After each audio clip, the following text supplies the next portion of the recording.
So today, kiddies, we're checking out the most mental smartphone of 2026, the Infinix Note 60 Ultra. That's right, yet another Ultra smartphone. This one boasts some slightly in-your-face Italian design, a nothing-esque matrix display, a bloody massive battery, and that's all just the tip of the iceberg. And it comes packed into this rather massive box. So let's do ourselves a smashing unboxing, and for more on the latest and greatest tech, please do poke, subscribe, ding that notifications bell. Cheers!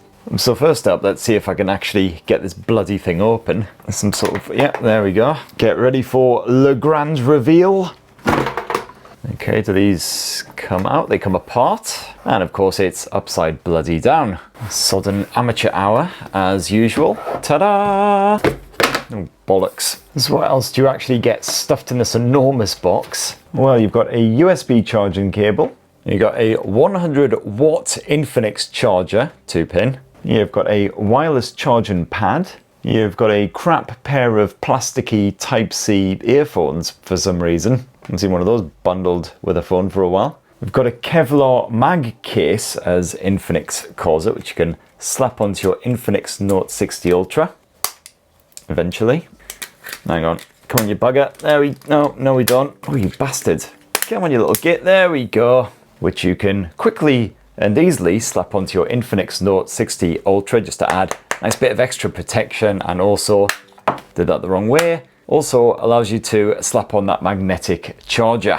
You've also got yourself a screen protector. And then in the other mystery half, we've got an incredibly snazzy pokey SIM pin. Coupled all of that. That's one of the best ones I've ever had outside of the Game of Thrones one.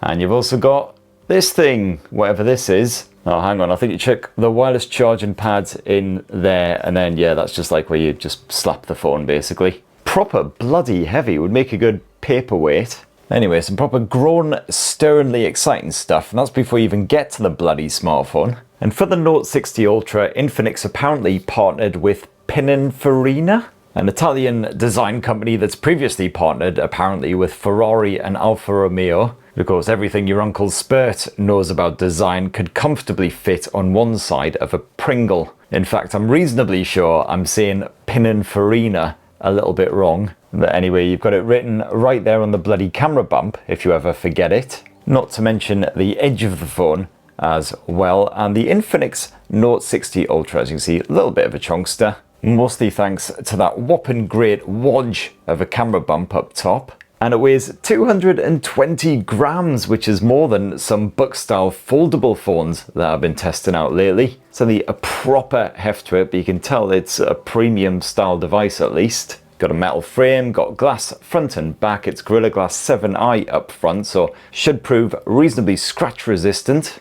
Although sadly only IP64 rated, which is a bit of a disappointment, so it's dust resistant, no worries, but only splash resistant, not full on water resistant, which is what you kind of expect from an Ultra smartphone. And this smartphone comes in red, blue, silver, or this rather boring Torino black if you don't like fun. But I've got to hand it to Infinix for the wee touches of flair, including that underscoring light, just housed there at the bottom end of the camera bump.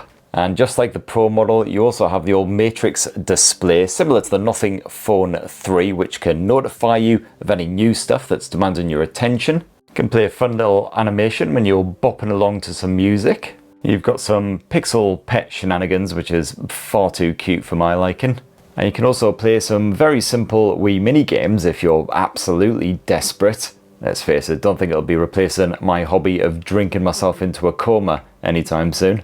Anyway, you can unlock the Infinix Note 60 Ultra with a quick tap of the in-display fingerprint sensor. It is just an optical scanner, sadly, not an ultrasonic sensor. It is wedged right down at the bottom of the screen as well. So it takes a wee bit of stretching to get to. So again, not too ultra in that regard. And then once you're in there, it's good old XOS version 16, standard stuff for Infinix. And with the Note 60 Ultra, Infinix is offering just 3 OS updates, but then also 5 years of security patching, which ain't terrible, but again, doesn't really do enough to earn that Ultra moniker. And XOS does come with some special Ultra-only tweaks, like these snazzy icons, the funky red hue. No doubt that's the Pininfarina again. You've got a choice of 256 gigs or 512 gigs of storage on here, though bugger all micro SD memory card support and all the features you'd expect, the likes of eSIM, etc. slapped on here. You've even got support for two-way satellite communications via Thuraya, as long as your SIM is Thuraya compatible. There's a feature that is restricted by region, but it's a pretty generous selection of regions that do support it. 120 countries in total, including good old Blighty. Anyway, I do not have a Thuraya compatible SIM card, so you can just go read some more about that on Infinix's website. And the Infinix Note 60 Ultra has a whopping great 6.78 inch OLED screen slapped on the front end. It's 1.5K resolution, so pretty crispy despite that size. No HDR streaming support listed in the likes of Netflix right now, but that might just be because it's pre-release. You do have crispy contrast, deep, gorgeous blacks, nice crispy bright whites, and reasonably poppy colors on the default settings. You can give them a bit of a boost in the display settings if you want as well. You've got 2304 Hz PWM dimming if you're a bit more sensitive to OLED flicker, and 144 Hz refresh rate, which is great news if you are a gamer for those supported titles. And you've got a dual speaker arrangement on the Infinix Note 60 Ultra. They are actually mounted on the edges, the top and the bottom. And let me tell you, that bottom one is definitely doing the majority of the work here. That top one, about as powerful as a housefly's fart. But you've got a respectable amount of volume when you do max it out.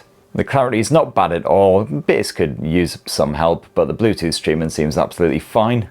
As for that performance, well, it's MediaTek's Dimensity 8400 in charge, not quite the top tier 9000 series, but it is backed by 12 gigs of RAM, and it can still capably smash through absolute whoppers like Wuthering Waves, even when you bump the graphics settings up a fair bit. You will see the odd stumble on the highest settings, but you've got that 3D ice core tech of Infinix's stuffed in here as well. Bit of vapor chamber and copper sheet shenanigans to help keep the Ultra cool under pressure. And that seems to do the job quite nicely, even if you're gaming for the foreseeable.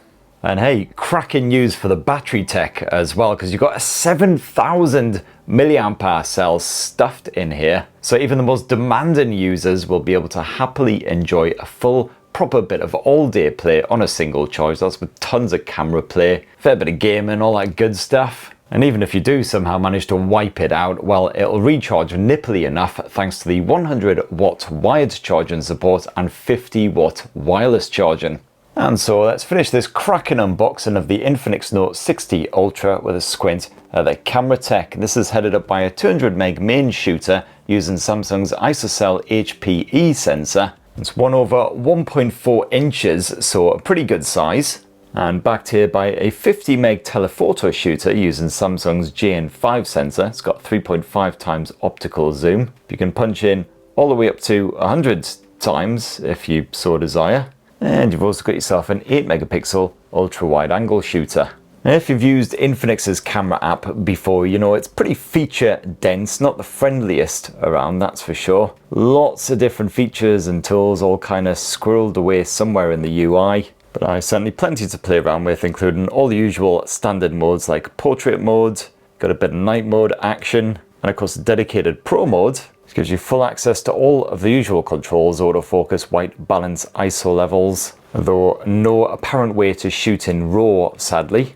Here's just a small selection of sample shots that I snapped using the Infinix Note 60 Ultra around the old homestead. Something seems reasonably capable. Just don't expect a Pixel 10 Pro or anything like that. And using that rear cam, you can capture up to 4K resolution footage at 30 or 60 frames per second. This is the 60 frames per second mode, and as you can see, visuals perfectly fine as long as the lighting is all right. The stabilization's solid, even at that Ultra HD level at 60 frames per second. And the audio pickup is okay. And then around the front end of the Infinix Note 60 Ultra, you got yourself a 32 megapixel selfie shooter. And with this, you can shoot, again, 4K resolution footage, although this time it caps off at 30 frames per second. There's bug roll 60 FPS option. But again, the stabilization is solid. Visuals are decent as long as the lighting isn't cack and the audio pickup is fine. So good for your video chats, as well as the bit of impromptu vlogging every now and then. And there you have it, my lovelies. That in a delicious wee nutshell is the fresh new Infinix Note 60 Ultra. Certainly the most bonkers smartphone that I've had a fondle with in 2026 thus far. I'm still not convinced it's a completely ultra smartphone, despite its snazzy Italian design creds, its beefy battery, and some other quite nifty features like the two-way satellite comms. It's certainly an interesting handset. It'll get a few looks when you whip it out down the local spoons, that's for sure. But what do you guys reckon? It'd be great to hear your thoughts on the Infinix Note 60 Ultra down below. Your Uncle Spurt needs his coffee and his booze. And while you're down there, please do plug subscribe, ding that notifications bell, and have yourselves a ruddy, wonderful rest of the week. Cheers, everybody. Love you.